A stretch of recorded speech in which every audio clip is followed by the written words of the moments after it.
سب سے پہلے میں آپ سے رانا احسان افضل صاحب آپ سے پوچھوں گا کہ کیا آپ نے یہ آبزرو کیا کہ اس سال جو قربانی کے جانوروں کی فروخت ہے اس میں ایک نمایاں کمی تھی، اور اس کی وجہ یہ تھی کہ قربانی کے جانور کی قیمت بہت زیادہ تھی.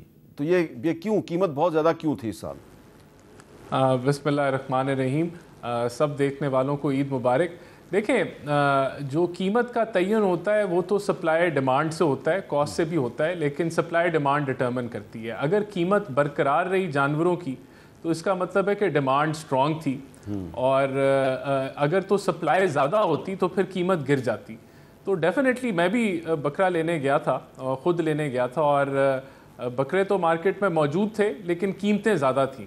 تو اگر ریٹ نہیں ٹوٹا تو اس کا تو یہ مطلب ہے کہ پھر ڈیمانڈ سٹرونگ تھی. اور اگر ریٹ ٹوٹ جاتا تو پھر اس کا مطلب ہے کہ سپلائی زیادہ تھی لیکن اور خریدار جو تھے وہ کم تھے تو ریٹ گر گیا. کیونکہ ریٹ نہیں گرا بقول آپ کے، تو اس کا تو یہ مطلب ہے کہ ڈیمانڈ سٹرونگ تھی. تو میں تو یہی کہوں گا پھر. ٹھیک ہے. اچھا ڈاکٹر فاروق سلیم صاحب، جو اکنامک سروے آیا ہے آج، اس کے مطابق تو جو بھیڑ بکریاں ہیں، گائے بھینسیں ہیں، ان کی تعداد میں کافی اضافہ ہوا ہے. گدوں کی تعداد میں بھی اضافہ ہوا ہے، لیکن اس کو ہم قربانی کے جانوروں میں تو شامل نہیں کر سکتے. لیکن یہ فگرز یہ بتا رہی ہیں کہ بھینسوں کی تعداد میں بھی اضافہ ہوا ہے. بھیڑوں کی تعداد جو ہے وہ پہلے 3 کروڑ 27 لاکھ تھی، وہ اب 3 کروڑ 31 لاکھ ہو گیا، یعنی معمولی اضافہ ہوا ہے. لیکن بکروں کی تعداد میں 24 لاکھ کا اضافہ ہوا ہے. 8 کروڑ 70 لاکھ بکرے تھے اور اب وہ 8 کروڑ 94 لاکھ ہو گئے ہیں. تو بکرے اور بھیڑیں، اس کی تعداد میں اضافہ ہوا، لیکن قربانی کے جانوروں کی فروخت میں کمی. وجہ کیا ہے؟ دیکھیے، پچھلے سال کی فگر جو آئی تھیں اس میں تقریباً 10 لاکھ جانوروں کی قربانی دی گئی تھی، اور یہ میر صاحب کافی بڑا جو اکانومی کا حصہ بن جاتا ہے. کوئی 35 سے 40 ارب روپے کے یہ جانور بنتے ہیں. ابھی اس سال میں سنا یہ جا رہا ہے کہ 70 سے 80% رہ گئی ہے جو پچھلے سال کے مقابلے میں. لیکن دو بڑے جو ریلائبل فگرز ہیں، ایک کہلاتا ہے شاپنگ مالز میں فٹ فال، کہ کتنے لوگ شاپنگ مال میں جاتے ہیں. خاص طور پہ جو کراچی کی شاپنگ مال ہیں ان کے پکے فگرز ہیں، کیونکہ وہ پبلکلی ٹریڈڈ کمپنیز ہیں 2-3. وہاں پہ تقریباً 40% کمی آئی ہے شہری علاقوں کے اندر. اور جو دیہی علاقوں کا ایک بڑا زبردست معاشی اشاریہ ہوتا ہے وہ ہے کھاد کی فروخت. کھاد کی فروخت میں کمی آئی ہے، اور شہروں میں جو آپ کے شاپنگ مالز میں فٹ فال ہے، جتنے لوگ گئے ہیں ان دونوں میں کمی آئی ہے. تو نظر تو یہ آ رہا ہے کہ کمزوری کی طرف جا رہی ہے، قوت خرید کم ہو گئی ہے. دیکھیے قوت خرید، اچھا دونوں سکے کے دونوں رخ دیکھ لیں. ایک رخ یہ ہے کہ جو ایکسٹرنل سیکٹر ہم کہتے ہیں، بیرونی سیکٹر، اس میں 3 ارب کے ذخائر تھے زر مبادلہ کے، وہ 9 پہ چلے گئے ہیں. کوئی 29-30 بلین کی ایکسپورٹ ہوتی تھی، وہ 32-33 پہ چلی گئی ہے. جو ہماری ریمیٹنسز آتی تھیں وہ 30-32 پہ چلی گئیں. سب میں اضافہ ہوا. ٹھیک، یہ ایک رخ ہے. دوسرا رخ ہے جس کی طرف آپ ذکر کر رہے ہیں، وہ ہے قوت خرید. قوت خرید کا میں کیا لفظ استعمال کروں اس طرح، وہ بیڑا غرق ہو گیا. اب میں ایسے خاندانوں کو جانتا ہوں جو پرابلم میں آ جاتے ہیں کہ جی بجلی کا بل دینا ہے یا بچے کی فیس دینی ہے.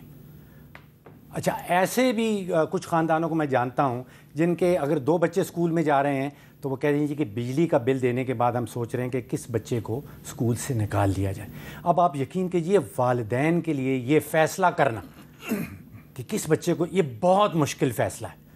اب پچھلے 2 سال سے جو مہنگائی کی شرح رہی نا، وہ مجموعی طور پہ تقریباً 60-70% بن جاتی ہے، اور اس دوران تنخواہیں نہیں بڑھی.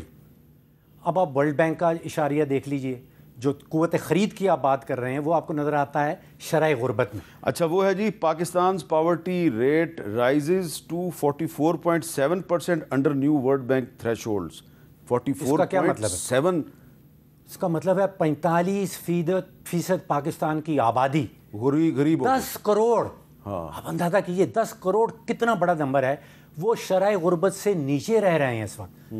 تو یہ آپ کو بتاتا ہے کہ آپ کی قوت خرید کا کیا حال ہو. اچھا، اب اشرف ملکم صاحب، ایک طرف تو ڈاکٹر فاروق سلیم صاحب کہہ رہے ہیں جی کہ ورلڈ بینک کی رپورٹ کا حوالہ دیا ہے، میرے پاس بھی رپورٹ ہے، وہ کہہ رہی ہے جی کہ غربت میں اضافہ ہوا ہے پاکستان میں.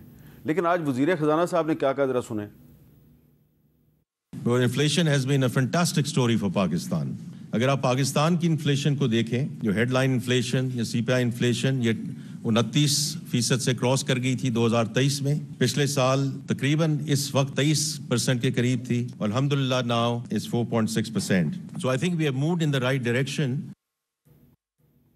29% سے 4.6% پہ آ گئی. یہ تو بہت بڑی بات ہے اشرف ملکم صاحب.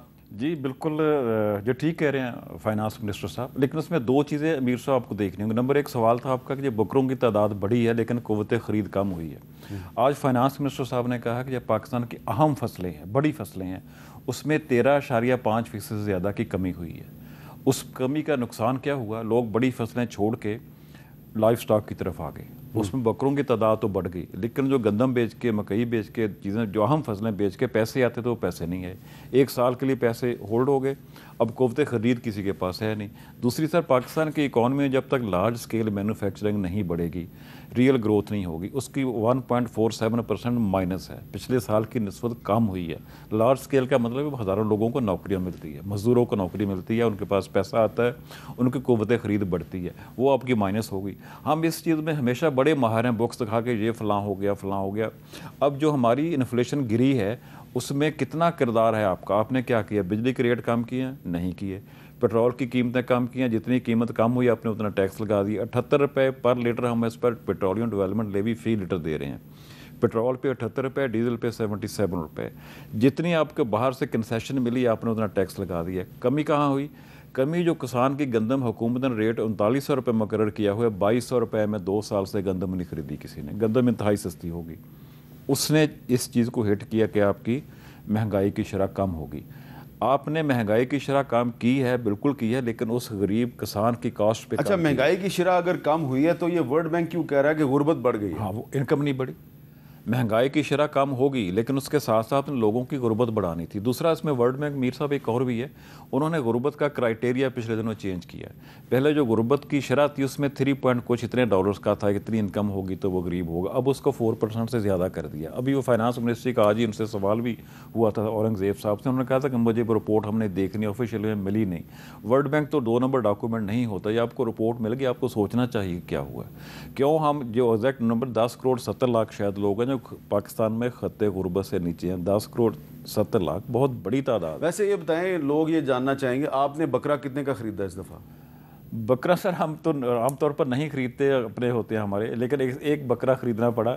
70 kg اس کا وزن تھا اور 65,000 روپے میں خریدا, مطلب کہ 3,000. 65,000 70 kg. 17 کہہ رہے ہیں آپ؟ 17. جی 17 کلو کا بکرا 65,000 کا. یہ آپ نے یقیناً اسلام آباد سے تو نہیں خریدا؟ نہیں سر, میں اتفاق سے فائنانس منسٹر صاحب کے قریب ہی رہتا ہوں.